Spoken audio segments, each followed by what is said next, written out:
Frank and Sophia appeared to have it all: a beautiful home in the suburbs, a thriving social circle, and a love story that seemed straight out of a romance novel. Their wedding photos captured smiles so radiant, no one would ever suspect anything was amiss. Neighbors would often comment on how perfect they looked, how effortless their life seemed. Friends described them as the couple everyone wanted to be: complimentary, successful, and deeply in love. But behind the closed doors of their seemingly happy home, an entirely different story was unfolding. Conversations that once felt warm turned cold and calculating. Innocent moments of disagreement slowly transformed into something much more insidious. For Sophia, what started as subtle shifts in their dynamic became a daily struggle to recognize herself in the mirror. The woman who once radiated confidence was now drowning in doubt, questioning every decision, every emotion, every word she spoke. As we reflect on this real-life story, subscribe and don't forget to turn on the notification bell for more daily stories that need to be heard. Hit that subscribe button, and let us hear from you in the comments below. We'd love to hear from you. Now let's continue. Frank was no longer the man she thought she had married. To outsiders, his charm remained intact, but within the walls of their home, it was a weapon. The emotional bruises Sophia bore weren't visible to the world, but they cut deeper than any physical wound could. What was happening behind those walls was hidden, but it was tearing her apart piece by piece. And then, as the cracks in their facade widened, the truth began to surface, an unraveling so dramatic, it would leave everyone questioning everything they thought they knew about love, trust, and the strength of appearances. Frank and Sophia's story began like a dream. They met at a mutual friend's party during their college years, a moment Sophia would later describe as love at first sight. Frank was soft-spoken, intelligent, and quick with a witty remark. Sophia, on the other hand, was vibrant, ambitious, and brought light to every room she entered. Their personalities complemented each other perfectly, and soon, they were inseparable. Within a few years, they were married, standing before their closest friends and family, promising each other a lifetime of happiness. They moved to a charming suburban neighborhood, the kind of place with neatly trimmed lawns and neighbors who smiled as they passed. Their home, a modest but beautiful two-story house, became the center of their lives. A year later, they welcomed their son, Ethan, who seemed to solidify the image of a picture-perfect family. Frank had a steady career in finance, and Sophia, while working part-time as a freelance designer, spent her days raising Ethan. To everyone around them, they were living the dream, a loving couple building a future together. But beneath the polished surface, small fractures were beginning to form. At first, it was barely noticeable. Frank would make a dismissive remark about Sophia's parenting or brush off her concerns about their finances. "You're overthinking it," he'd say when she tried to express her feelings. Sophia told herself it was normal, that all couples had their moments. But those moments became more frequent, and Frank's words carried a sharper edge. I do hope you have subscribed already, as it is about to get really interesting. What once felt like innocent disagreements began to chip away at Sophia's confidence. She started questioning herself, wondering if she was indeed being overly sensitive. Friends and family remained oblivious, as Frank maintained his charming public persona.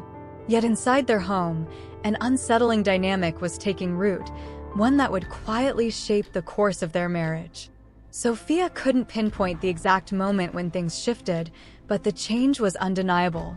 Frank's words, once supportive and kind, had turned into subtle jabs that left her second-guessing herself.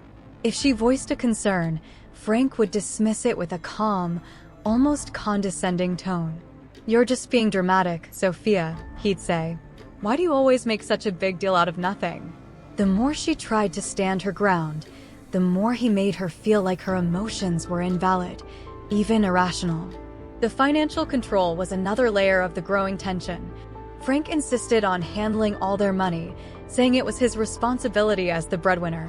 At first, Sophia didn't mind. It seemed practical. But over time, it became clear that this control extended beyond simple budgeting. Frank began questioning her purchases, no matter how small. If she bought a new outfit for Ethan or spent a little extra on groceries, he'd interrogate her with a measured calm that made her feel foolish. Don't you think we should save more? You don't seem to think about the long term. Sophia's friends noticed her growing withdrawal. She began turning down invitations, saying she was busy or that Frank didn't feel like going out. In truth, Frank had subtly discouraged her from seeing them, planting seeds of doubt about their intentions. "Do you think they really care about you?" he'd ask, his voice laced with feigned concern. Slowly but surely, her world became smaller. The emotional toll was immense. Sophia found herself staring into the mirror, struggling to recognize the woman looking back. Her once vibrant personality had dimmed, replaced by self-doubt and constant anxiety. She felt trapped, unable to articulate what was happening even to herself. Frank's manipulation was so calculated, so insidious, that she began questioning her own reality. She wondered if maybe she was the problem, just as Frank made her believe. But deep down, a faint voice whispered that something was terribly wrong. Sophia's awakening began quietly, almost accidentally. One evening, after another dismissive comment from Frank about her parenting, she found herself scrolling through her phone, desperate for reassurance. She stumbled upon an article about emotional abuse, listing signs like gaslighting, isolation, and constant criticism. Each point felt like a mirror reflecting her life. For the first time, she had a word for what she had been enduring: abuse. The realization hit her like a tidal wave, bringing both clarity and despair. At first, Sophia kept this revelation to herself, unsure of how to act. She started reading more, devouring articles and stories from survivors. One evening, she confided in her childhood friend, Emma, during a rare phone call. Emma listened in stunned silence as Sophia recounted the subtle but devastating ways Frank had eroded her confidence. "Sophia, this isn't normal," Emma finally said, her voice firm. "You deserve so much better than this." Empowered by Emma's support, Sophia decided to confront Frank. She chose her words carefully, explaining how his actions made her feel, hoping he might understand and change. But Frank's reaction was anything but remorseful. He laughed, a cold, detached laugh that sent chills down her spine. "You're ridiculous," he said. "I've done nothing wrong. You're just being emotional, as always." His words stung, but his dismissive tone was even worse. The confrontation escalated quickly. When Sophia stood her ground, refusing to back down, Frank's mask slipped. His anger bubbled to the surface, and he accused her of trying to ruin their family. The intensity of his reaction confirmed what Sophia had feared: Frank would never change. That night, as Frank slept, Sophia made her decision. She packed a small bag for herself and Ethan, her heart pounding as she quietly crept out of the house. She didn't have a clear plan, but she knew one thing for certain: she couldn't stay any longer. It was the first step toward reclaiming her life, even if it meant stepping into the unknown.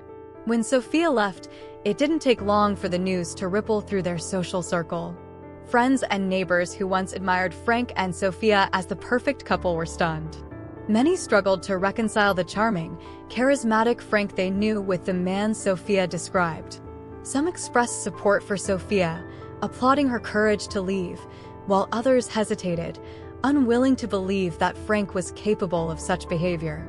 The community became divided, with whispers and speculation circulating at every gathering. Sophia focused on her recovery, knowing she couldn't control the opinions of others.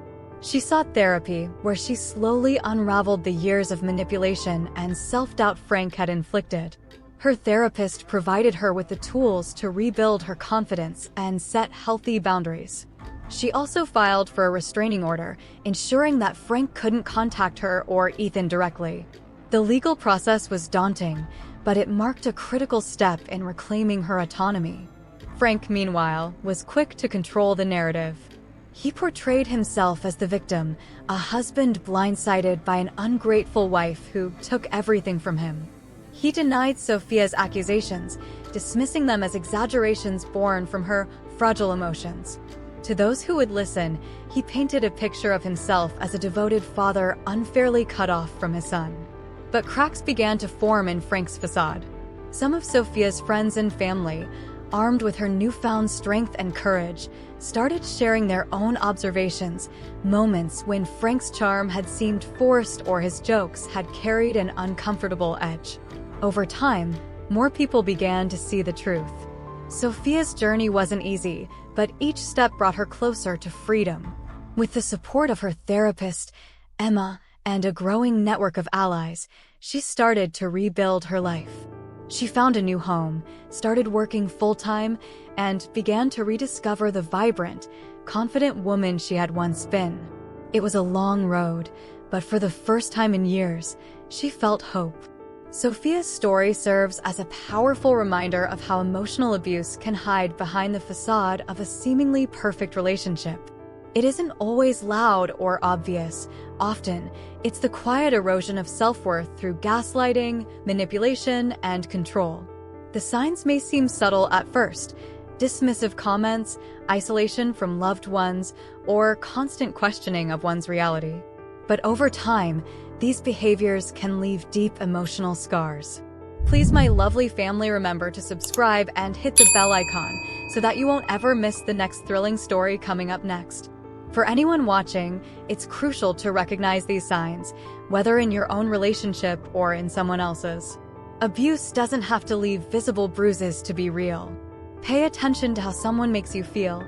If you're constantly doubting yourself or feeling isolated, it's time to reach out for help. Resources like therapy, trusted friends, or support organizations can provide the guidance and strength needed to break free. We'd love to hear your thoughts on Sophia's story. Have you or someone you know experienced something similar? Share your perspective in the comments below. Your voice might help someone else feel less alone. If you found this story meaningful, please give it a like and share it with others. Don't forget to subscribe for more stories that shed light on the hidden battles many face.